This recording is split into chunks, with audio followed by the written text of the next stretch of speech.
जय हिंद दोस्तों, my name is Kritika Sahu and आज के वीडियो में हम कवर करेंगे कि लास्ट 30 डेज़ जो बच गए हैं हमारे यूपी पीसीएस प्रिलिमिनरी के लिए, तो उसमें हमारी स्ट्रैटेजी क्या होनी चाहिए, हम सीसैट कैसे कवर करें, रिवीजन में क्या क्या इंक्लूड करें और मॉक टेस्ट का क्या करना है। So let's start the discussion.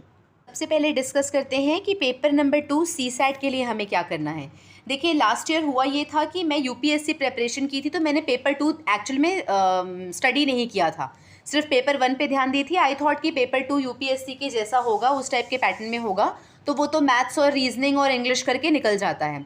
वो लाइट लेने का मुझे नुकसान ये हुआ कि मैं एकदम बाउंड्री लिटरली 33.33 वाले बाउंड्री पे मैं खड़ी थी एग्जैक्टली जस्ट, मतलब वो पता नहीं कैसे ऐसा हुआ कि बिल्कुल बाउंड्री में होके मेरा सीसैट निकला है। मे बी लक चल गया उस समय, बट हर बार लक तो चलता है नहीं, है ना। तो इसलिए that was one of the prime reason, क्योंकि मैंने खुद सीसैट में कोई वर्क नहीं किया था। तो मैंने कोई भी स्ट्रैटेजी आप लोग को बताने से आई refrain my self from actually telling you anything regarding CSAT, because मैंने खुद ने स्टडी नहीं किया था। बट अभी क्योंकि एग्ज़ाम पास आ रहा है, तो मैं आपको सिर्फ वो बता सकती हूँ जो मैं कर रही हूँ।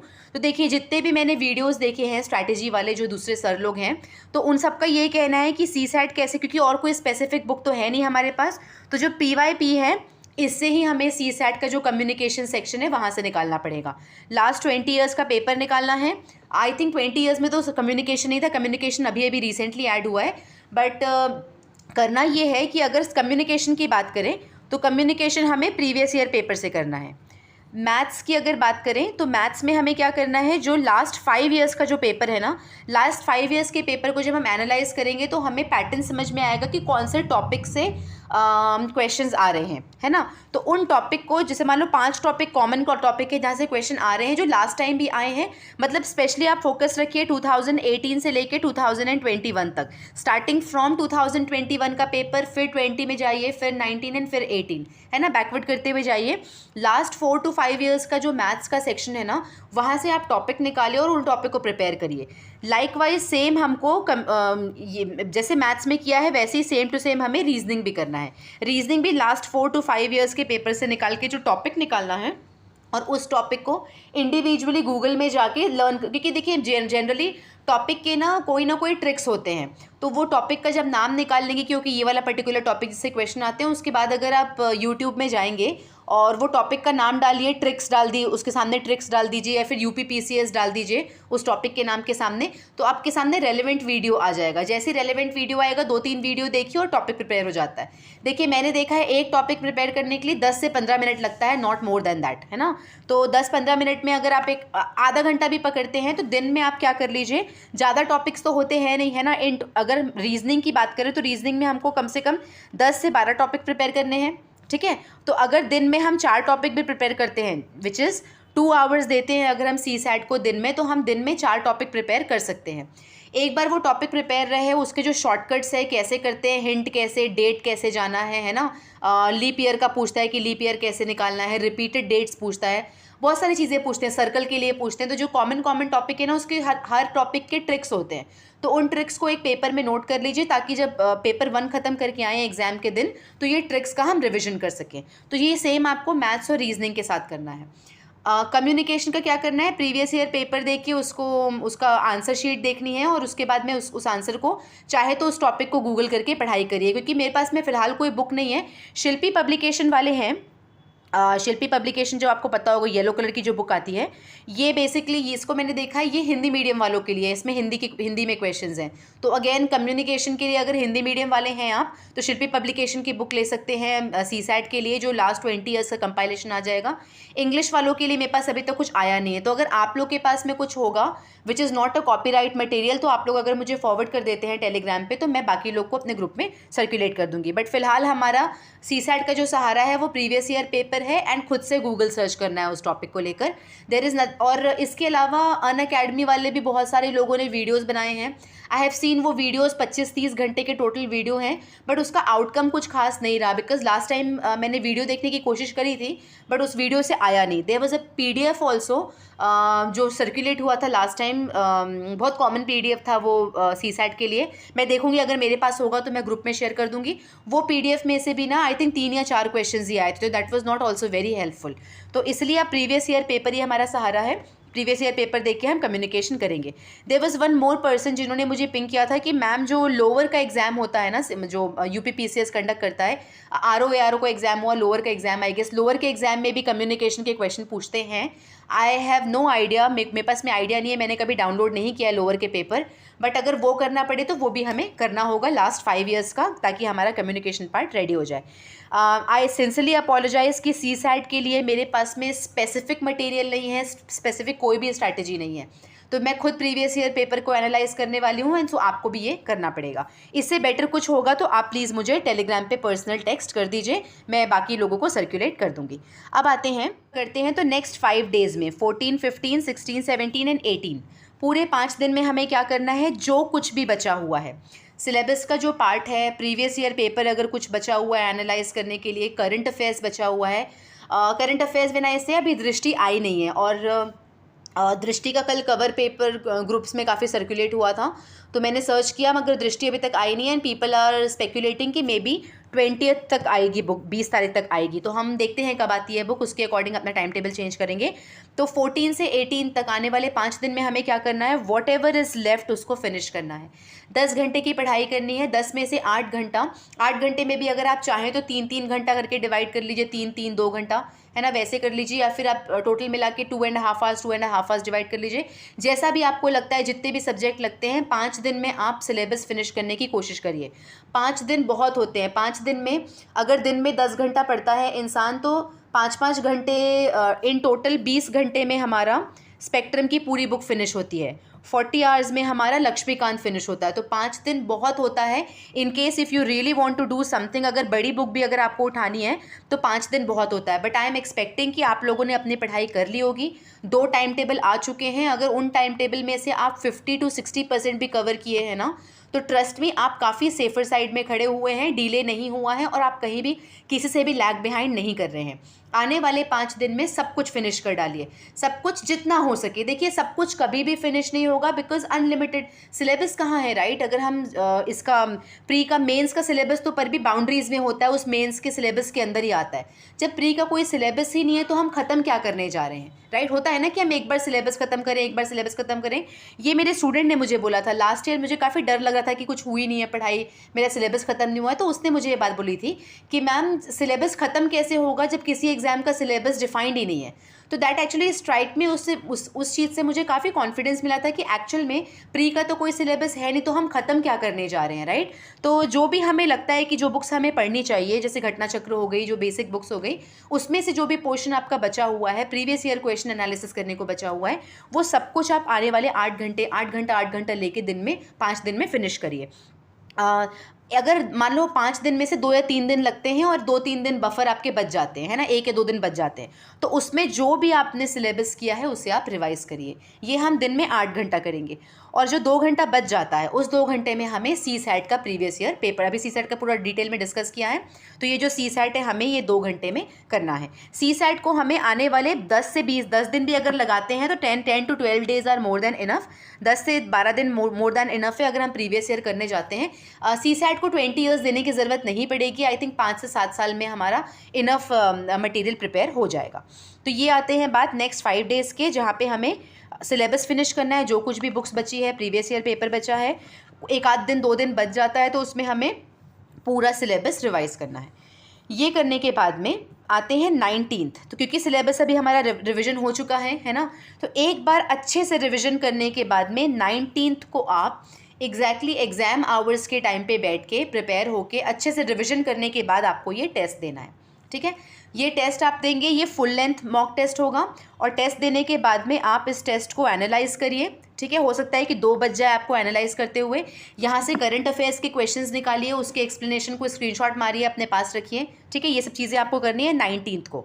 अब 19th वाले टेस्ट के बाद में आपको एग्जैक्ट समझ में आएगा कि वेयर यू स्टैंड, ठीक है। So there will be 4 categories of students जो जनरली टेस्ट देते हैं, तो जनरली उनके या तो मार्क्स 60 to 70 के बीच आते हैं, 70 to 80, 80 to 90 या 90+। ये मैं तब बोल रही हूँ वो स्टूडेंट्स के लिए जो तुक्के में नहीं मार रहे हैं, ओके, जिन्होंने लिटरली सिलेबस को कंप्लीट किया है, at least 70 to 80% of the books जो रेकमेंड की जाती है उसे पढ़ा है, और पढ़ने के बाद में रिविजन किया है।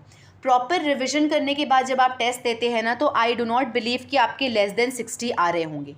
अगर लेस देन 60 आ भी रहे हैं आपके, तो in that scenario be rest assure. In fact अगर आपके लेस देन 70 आ रहे हैं, अगर आप लेस देन 70 वाले कैटेगरी में आते हैं जिसमें 60 से कम वाले भी आ गए, तो अगर आप रिविजन करने के बाद भी 19th को जो हमें टेस्ट देना है उसमें अगर आपके लेस देन 70 आ रहे हैं, तो देयर आर ओनली 2 रीजंस कि या तो आपका स्टैटिक बिल्कुल कमज़ोर है, आपका स्टैटिक जो आपने पढ़ाई करी है वो बस ऊपर ऊपर से पढ़ लिया है, ढंग से आपने पढ़ाई नहीं करी है, आपने फैक्ट्स पे ध्यान नहीं दिया है, सिर्फ रीडिंग करी है for the sake of reading the book.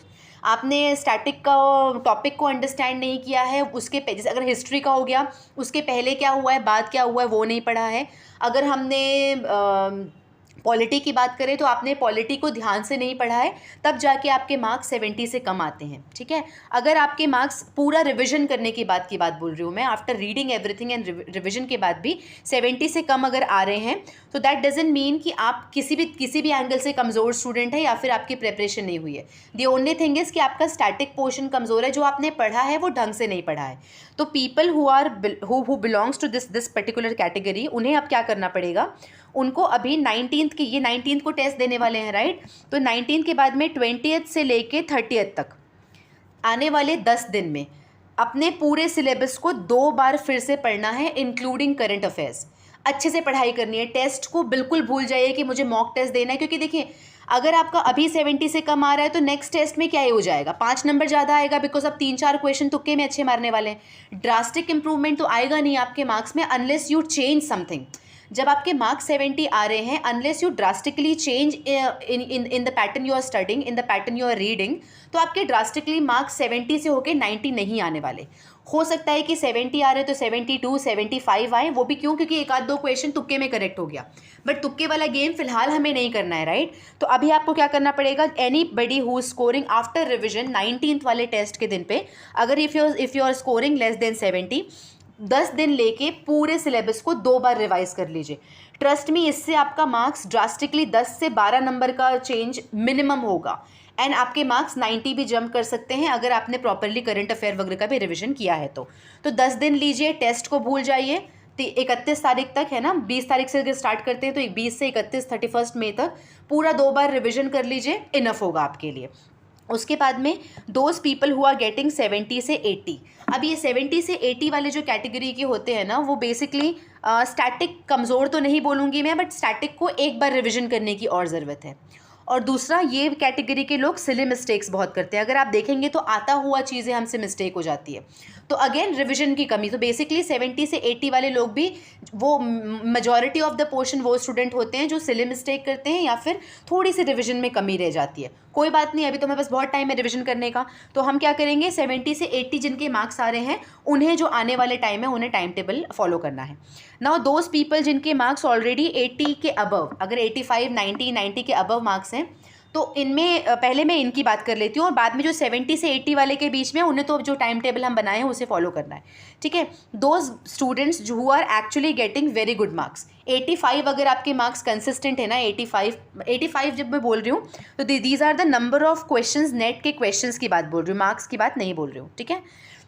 तो अगर आप 85 क्वेश्चंस, 85 से 90 क्वेश्चंस इसके बीच में नेट क्वेश्चंस करेक्ट जा रहे हैं आपके, तो आपका स्टैटिक स्ट्रॉन्ग है, आपकी पढ़ाई ठीक ठाक हो चुकी है। Now what you can do, आप चाहें तो आने वाले जितने भी समय बच गए 2 या 3 टेस्ट और दे सकते हैं अकॉर्डिंग टू यू। अब आपके पास में फ्रीडम है, आपको जो करना है करिए, आपको जैसे पढ़ाई करना है करिए, बिकॉज मॉक टेस्ट ठीक ठाक आ रहे हैं। अब इसके बाद आपका जो ये मॉक टेस्ट अच्छा जो आ रहा है उसे हमें एग्ज़ाम अच्छा जाए ये अगर कन्वर्ट करना है, तो आपका जो मेन आएगा रोल जो प्ले करने वाला है वो है रिवीजन।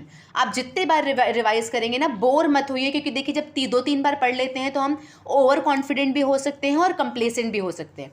तो देखिए अपने आप को बस ये बोल दीजिए कि बस मुझे लास्ट टाइम 25 दिन पढ़ना है, तो क्यों ना मैं जितने बार हो सके उतने बार पढ़ाई करूं, ठीक है। तो इस बीच में अगर आपके ऑलरेडी 85 से 90 आ रहे हैं तो 3 बार, 4 बार, 5 बार, जितनी बार आप पढ़ सकते हैं, क्योंकि देखिए ईच टाइम यू विल जब भी हम रिविजन करते हैं तो नंबर ऑफ आवर्स रिड्यूस होते जाते हैं। पहला रिविजन हमें 10 घंटा लगता है, दूसरा रिवीजन 8 घंटा लगता है, तीसरा रिवीजन हमें 5 घंटा लगता है। एग्ज़ाम के पहले भी हम दिन में 2 बार रिवाइज़ करके जाते हैं, हम इतना कॉन्फिडेंट हो जाते हैं उन चीज़ों में। तो the number of time you will revise, the number of hour will be reduce, बिल्कुल इन्वर्सली प्रोपोर्शनल है ना, टू ईच अदर। तो अभी आप क्या करेंगे, जितना रिवाइज कर सके उतना करेंगे। नाउ दोज पीपल जिनके मार्क्स आ रहे हैं 70 से लेके 80 के बीच में, ठीक है, उन्हें क्या करना है, ये वाला टेस्ट दे दिया अच्छे से 19th वाला, उस टेस्ट को अच्छे से एनालाइज कर लीजिए, करंट अफेयर क्वेश्चंस के लिए अच्छे से बना लीजिए अगर आपको नोट्स बनाना है या फिर स्क्रीनशॉट मारना है। ये करने के बाद में बाकी बचा हुआ जो दिन है, ये आप 2 या 3 बजे तक कर लेंगे, PM तक, है ना। अब जो बचा हुआ दिन है 3 से लेके एंड तक, अब आपको क्या करना है, एवरी सिंगल डे आपको 2 आवर्स CSAT को देना है, ठीक है। मतलब अब मैं 20th के बाद की बात कर रही हूँ। तो अभी इस दिन तो आप रिविजन को दे दीजिए बाकी पूरा दिन, ठीक है। अब आते हैं 20th के बाद वाला। तो 20, 21st, 22nd, 23rd, नेक्स्ट 4 दिन में हमें क्या करना है। देखिए पिछले बार हम 5 दिन रिवीजन के लिए लगाए थे, अब हम उसको रिड्यूस करके, क्योंकि एक बार रिवाइज हो चुका है तो जल्दी होगा, तो 1 दिन हम यहाँ से कम कर लेते हैं। यहाँ पे हमें क्या करना है, 2 घंटा हमें CSAT को देना है। अगर हमारा CSAT अभी तक फिनिश नहीं हुआ है तो CSAT हमारी प्रायोरिटी रहेगी, सबसे पहले आप CSAT फिनिश करिए। उसके बाद में 2 घंटा आपको देना है करंट अफेयर्स को, ठीक है। करंट अफेयर्स देने के बाद में जो बचा हुआ समय है उसमें आप GS का फिर से पूरा सिलेबस रिवाइज करेंगे। You will revise the whole of the syllabus, जितने भी आपने नोट्स बनाए हैं, ज्योग्राफी के, पॉलिटी के, स्पेक्ट्रम के, जितने भी सब्जेक्ट हैं, एनवायरनमेंट के, जितने भी चीज़ें हैं, स्टैटिक को एक बार अच्छे से फिर से रिवाइज करेंगे, ठीक है। अगर आपको लगता है कि 4 दिन कम है तो आप 5 दिन ले लीजिए, 5 दिन कम है तो 6 दिन ले लीजिए। रिवीजन करके ही टेस्ट देना है, बिना रिवीजन किए अगर टेस्ट देंगे तो आपको समझ में कैसे आएगा कि आपने इंप्रूवमेंट किया नहीं किया। हाँ, यहाँ पे क्या होता है, लोग 19th को टेस्ट देते हैं, 20th को टेस्ट देते हैं, 21st को टेस्ट देते हैं। आप जो लगातार टेस्ट दे रहे हैं, आपको समझ में कैसे आएगा कि वेयर यू स्टैंड, जब आप पहला टेस्ट जो दिए और दूसरे टेस्ट के बीच में रिविजन किया ही नहीं है। जब आप रिवीजन करेंगे तभी तो आपको समझ में आएगा कि आपके इंक्रीमेंट कितने हो रहे हैं मार्क्स, ठीक है। इसमें देयर विल बी पीपल जो 3 दिन में अपना रिवीजन फिनिश कर पा रहे हैं। तो अगर आप 3 दिन में रिवीजन फिनिश कर पा रहे हैं तो जैसे ही आप अपना सिलेबस का रिवीजन ख़त्म करते हैं तब आपको टेस्ट देना है। तो बेसिकली मेरा यही कहना है कि अभी जो 19th के बाद जो भी समय बचता है, 19th से लेके 5 जून तक हम टेस्ट दे सकते हैं।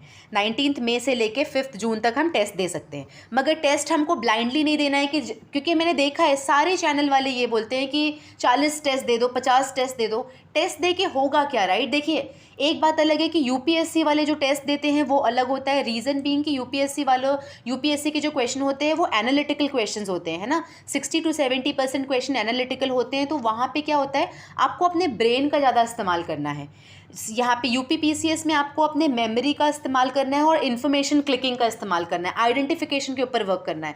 तो आइडेंटिफाई आप कब कर पाएंगे, जब वो इन्फॉर्मेशन आपने पढ़ा होगा। अगर जब आपने इन्फॉर्मेशन पढ़ा ही नहीं है कि आईएमएफ में किसको सेक्रेटरी अपॉइंट किया है, तो आप तुक्का भी नहीं मार सकते इन चीज़ों में। और अगर आप यूपीपीसीएस का एग्जाम पेपर देखेंगे तो 80% क्वेश्चंस जो होते हैं वो तो पूरे फैक्चुअल होते हैं।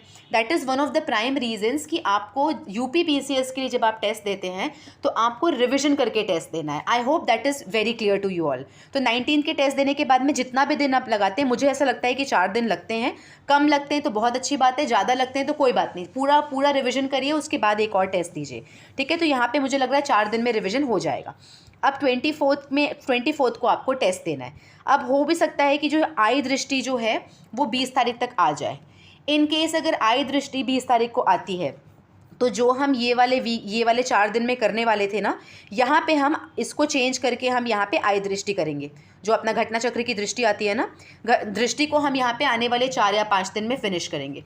वो फिनिश करने के बाद हम सिलेबस का रिविजन करेंगे और फिर टेस्ट देंगे, ठीक है। तो ये डिपेंड करता है कि बुक कब आ रही है, क्योंकि दृष्टि देखना बहुत ज़रूरी है इसमें। अभी देखिए अगर आप लोगों ने घटनासार पढ़ लिया होगा या प्रति दृष्टि पढ़ ली होगी तो 2 या 3 दिन में ही आई दृष्टि खत्म हो जाएगी आपके, बिकॉज रिपीटेड इन्फॉर्मेशन बहुत ज़्यादा मिलने वाले हैं हमको, ठीक है। तो यहाँ पे आने वाले मैंने यहाँ पे 6 दिन दिए हैं। 6 दिन में से हो सकता है किसी को 4 दिन लगे, 3 दिन लगे, पर मैक्सिमम डेज देना ज़्यादा इंपॉर्टेंट है। अब इस बीच में अगर आपके पास में रिविज़न कर लिया है और जो ये वाला टेस्ट जो हम देने वाले हैं, इस टेस्ट में आपके क्या मार्क्स आते हैं उसके अकॉर्डिंग आप स्ट्रैटेजी देखिएगा। नाउ अगेन अगर ये वाला सब कुछ सिलेबस ख़त्म करने के बाद भी अगर आपके मार्क्स 70 या 80 से कम आ रहे हैं, है ना, लेस देन 80 बोल देते हैं। अगर लेस देन 80 मार्क्स आ रहे हैं, मतलब 2 या 3 बार रिविजन करने के बाद भी अगर लेस देन 80 आ रहे हैं, तो मैं आपको ये गारंटी के साथ बोल सकती हूँ कि इट इज़ नॉट कि आपका स्टैटिक पोर्शन ख़राब है या फिर आपकी पढ़ाई नहीं हुई है या फिर आपका नॉलेज कम है। ये जो हो रहा है ना, ये आपको घबराहट के कारण हो रहा है, लैक ऑफ कॉन्फिडेंस के कारण हो रहा है। अगर आपने किसी भी सब्जेक्ट का 4 रिविज़न किया है, ढंग से इन्फॉर्मेशन को ढंग से देखा है, तो आपका जो मार्क्स है वो 80 आना ही चाहिए, 80 प्लस आता ही आता है। इन केस अगर लेस देन 80 आ रहा है और 4-5 रिवीजन हो चुका है, दैट सिंपली मीन्स कि आपको टेस्ट देने के समय घबराहट हो रही है। ये सारी चीज़ें चले जाएंगी, उसके बाद भी आप एग्ज़ाम में ठीक ठाक परफॉर्म करने वाले हैं। तो इस टेस्ट के बाद में आपको समझ में आएगा। उसके बाद में आप चाहिए तो 2-3 टेस्ट और दे दीजिए, बट मुझे लगता है आने वाले मतलब 19 से लेके जो 5 जून तक की बात है, उसमें अगर हम 3 टेस्ट भी दे पाए ना, 3 टेस्ट देने का मतलब है हम रिविज़न कर रहे हैं 3 बार। जब मैं टेस्ट देने बोल रही हूँ, इसका मतलब ये नहीं कि हर ऑल्टरनेट डेज या हर नेक्स्ट डे, हर कंसेक्यूटिव डेज हम टेस्ट दे रहे हैं। 3 टेस्ट मतलब हम 3 बार रिवीजन करने के बाद टेस्ट दे रहे हैं, मोर देन इनफ। कुछ नहीं करना है उसके बाद। अब इस पूरे स्ट्रैटेजी में आपके ऊपर अब डिपेंड करता है कि आप क्या करने वाले हैं और where you stand after 31st, है ना। 30th मई के बाद में जब 31st आता है, 31st से लेके 5th तक अगर आप चाहें तो एक बार रिवीजन करके एक टेस्ट और दे सकते हैं, up to you. In case अगर आपको टेस्ट नहीं देना है तो कोई बात नहीं। अब आपको क्या करना है, जैसे ही फर्स्ट लगता है ना, फर्स्ट के बाद टेस्ट दे रहे हैं तो अच्छा है, अगर नहीं दे रहे हैं तो 1 जून से लेके 5 जून तक आपको क्या करना है। देखो, टेस्ट सीरीज़ तो आपने खरीद ली है, जो हमारे पास में जो पेपर बचे हुए हैं ना, क्योंकि हर एक टेस्ट में 20 टेस्ट होते हैं और अगर आपने 2 टेस्ट खरीदे तो आपके पास में 40 टेस्ट होंगे। तो जो बचे हुए टेस्ट है ना, उसको आपको क्या करना है, इन ये 5 दिन में स्टैटिक रखते रहिए। इसमें से 2 या 3 घंटा निकालिए दिन का और इस मॉक टेस्ट को ना बस ऊपर से ग्लैंस कर लीजिए कि टॉपिक कौन सा है। और ऐसा कोई टॉपिक अगर आपको दिखता है ना जो आपने पढ़ा ही नहीं है, बिल्कुल न्यू टॉपिक है, उसको या तो आप पिक्चर की क्लिक कर लीजिए या फिर छोटे से स्क्रिबल करके नोट्स बना लीजिए। तो कहने का ये मतलब है कि इन जो 20 या 40 टेस्ट में से हमको जो भी न्यू टॉपिक है, new topic from static and new topic from current affairs, इसके हमको नोट्स बनाने हैं। उसके बाद में 5 तारीख आ जाएगा और 5 से लेके 10 तारीख तक आप एकदम रिलैक्स होकर रिवीजन करिए। आप जितना रिलैक्स होंगे उतने बेटर तरीके से आप एग्ज़ाम में प्रिपेयर करेंगे। 5 से लेके जो 10 तारीख आने वाली है, बिकॉज मैं 11 को तो गिनूंगी नहीं, 11 को तो हम रिलैक्स रहते हैं, तो 5 से 10 तारीख तक जो दिन है हमारे, उसमें आप कोशिश करिएगा कि 5 घंटा करंट अफेयर्स को दीजिएगा और 6 से 7 घंटा स्टैटिक को दीजिएगा। करंट अफेयर्स को ज़्यादा टाइम दीजिएगा, क्योंकि वहाँ पे क्या होता है, अगर करंट अफेयर्स के 35 क्वेश्चंस आते हैं ना और 33 अगर नोन क्वेश्चंस है, तो नोन क्वेश्चंस को करेक्ट करने का 90 to 95% हम करंट अफेयर्स से क्वेश्चन करेक्ट करते हैं अगर हमारा रिविजन प्रॉपर होता है तो इसलिए लास्ट 5 दिन में ना करंट अफेयर्स को अच्छा खासा आप फोकस दीजिएगा, ठीक है। लास्ट में I would like to wish you all the very best. भगवान जो हैं, जो कृष्णा है, वो आपके साथ हैं। जो भी आपके भगवान है, जो भी आपके क्रिएटर है, वो आपके साथ हैं। कॉन्फिडेंटली आप एग्ज़ाम की तरफ जाइए। 1 महीने में बहुत कुछ हो सकता है। जो व्यक्ति, ट्रस्ट में, जो अभी करेंटली लेस देन 40 मार्क्स भी लेके आ रहा है ना, वो अगर अपनी घबराहट को साइड रख दे और सिर्फ फोकस करे और ये बोले कि मैं जितना भी, जो भी मैम ने बोला है, फिर जो भी मेरे नोट्स हैं, उसको मैं 3 बार पढ़ूंगा एग्ज़ाम के समय और भगवान के ऊपर छोड़ दूंगा, विथ कॉन्फिडेंस भी अगर आप ये करते हैं बिना कोई मॉक टेस्ट दिए, तब भी आप एग्ज़ाम में अच्छे नंबर ही लेके आने वाले हैं। वर्सेस अगर आपने 5 से 7 बार पढ़ लिया है पर आपको कॉन्फिडेंस ही नहीं है, आपको विश्वास ही नहीं है खुद के ऊपर, तो जब आपको खुद के ऊपर विश्वास नहीं है तो वो जो एग्ज़ाम पेपर है वो आपके ऊपर कैसे विश्वास करके आपको पॉजिटिव वाइब्स देगा, है ना। तो it doesn't matter where you stand, whether you are getting 40, 50, 60 या 70, खुद के ऊपर कॉन्फिडेंस लाइए कि पूरा 1 महीना बचा है। 1 महीना बहुत बहुत बड़ा समय होता है अगर हम घबराए नहीं तो। 3 दिन में एक सब्जेक्ट कंप्लीट होता है, टोटल मिला के 6 से 7 सब्जेक्ट पढ़ने हैं। 5 दिन में करंट अफेयर कंप्लीट होता है। 15 से 17 दिन में आप अगर फिर से सिलेबस कंप्लीट करते हैं, तब भी आपके पास में 8 से 10 दिन होगा उस सिलेबस को 2 बार रिविजन करने के लिए। इमेजिन अगर इस एग्ज़ाम को अगर आप ईजी वे में लेंगे ना, तो आप wherever you stand, 50 number आ रहे हैं, 60 नंबर आ रहे हैं, 70 आ रहे हैं, 90 आ रहे हैं, वेयर एवर यू स्टैंड, आप ये एग्ज़ाम को क्लियर कर सकते हैं। फॉर दोस्त जिसके मोर देन 90 आ रहे हैं, उनके साथ में सिर्फ एक प्रॉब्लम हो सकती है कि या तो आप कंप्लेसेंट हो जाएंगे या तो आप ओवर कॉन्फिडेंट हो जाएंगे। तो आपको क्या करना है, इन दोनों फैक्टर को अपनी ज़िंदगी से निकालना है। इट इज़ वेरी गुड कि आपको 90 प्लस आ रहे हैं, आपको बस you need to make it a point कि 90 को आप एग्ज़ाम में 90 कन्वर्ट करके आएँ। और वो आप तभी कर पाएंगे जो आने वाले 25 दिन में अगर आप 12 घंटा पढ़ाई करते हैं, जितने बार रिवाइज कर सकते हो उतने बार रिवीजन करते हैं, ठीक है। +90 वालों को बहुत ज़्यादा टेस्ट देने की ज़रूरत नहीं, अगर आप चाहें तो 1 2 3 टेस्ट और दे सकते हैं, बट मेन फोकस आपका रिवीजन पे होना चाहिए। तो once again I wish you all the very best. जय हिंद।